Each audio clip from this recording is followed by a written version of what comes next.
One of the questions that comes up often in my daily work as a solicitor in doing employment law is the question of whether a person is an employee or an independent contractor.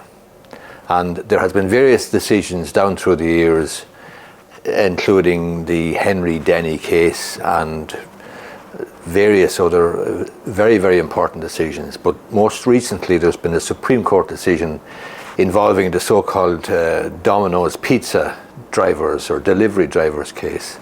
And in October 2023, the Supreme Court issued a determination about how to go about assessing a case of whether a person is an independent contractor or whether a person is an employee. And the Revenue Commissioners then have issued a guideline, a booklet, and I will put a link below this video on my YouTube channel to the booklet itself. But essentially there are 5 questions that need to be asked. These questions arise from a sort of a framework, a sort of a methodology by which the Supreme Court has suggested a person would make a decision as to whether a person is an employee or an independent contractor. So let's take a look at the 5 questions. So the decision-making framework arising from the Supreme Court decision in that case involving the Domino's pizza delivery drivers. The 5 questions are as follows. 1. Does the contract involve the exchange of wage or other remuneration for work? This is commonly known as the work/wage bargain. Number 2. If so, is the agreement one pursuant to which the worker is agreeing to provide their own services and not those of a third party to the employer? This is more commonly known as the personal service test. And number 3, if so, does the employer exercise sufficient control over the putative employee to render the agreement one that is capable of being an employment agreement?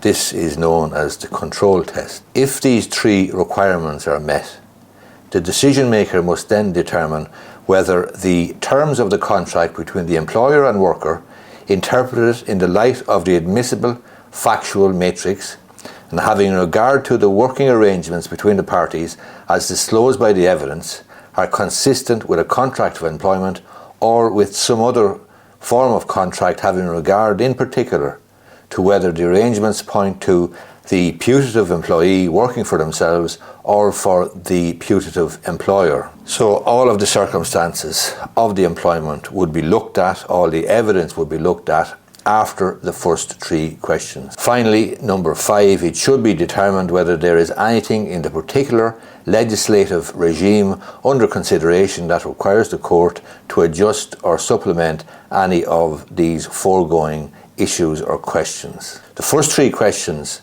that I have set out are to be viewed as a filter. If any of these questions, if the answer to any of these first 3 questions is no, there cannot be a contract of employment. If the first 3 questions are answered yes, questions 4 and 5 must then be considered to determine if a contract of employment exists or not.